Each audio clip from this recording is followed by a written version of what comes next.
Today, our patient is 32 years old male with previous procedure he had approximately 9 months ago, where we're concentrating on restoring the frontal area.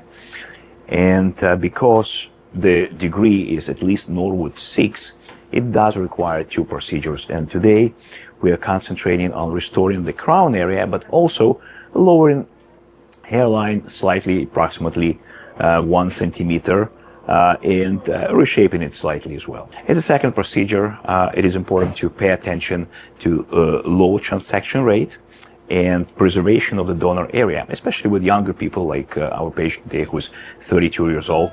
We need to make sure that the donor area is well preserved for the future in case we need more correctional procedures. At this point, I'm finished approximately with 1,800 grafts.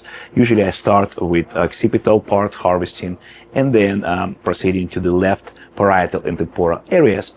Once we finish with that, we calculate all the grafts being collected.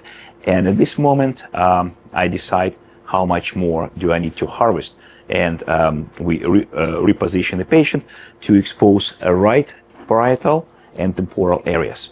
So I estimate we approximately 1,800 grafts. What that means, we need to get another 700 plus grafts. We'll break for lunch and start with implantation phase.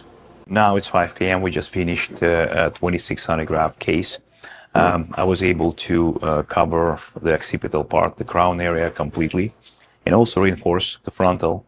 So using sharp implanters and this high power microscope. What you see behind me, that's how this surgery should look like. I'm not trying to create a bloodless surgery, quite the opposite.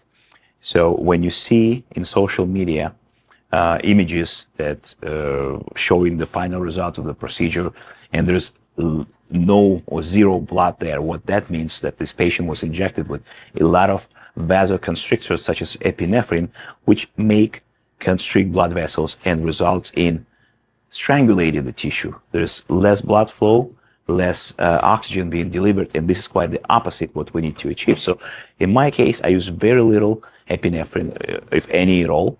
And yes, there's a little bit of oozing, as you can see behind me, but this is normal. Be aware of those images. Those images are created for social media specifically, and they can actually hurt patients because the grafts may not survive if you use too much epinephrine. Now we're going to move a patient to the hyperbaric, and for the same reason, to provide as much oxygen as possible for these grafts to survive and get the best coverage possible.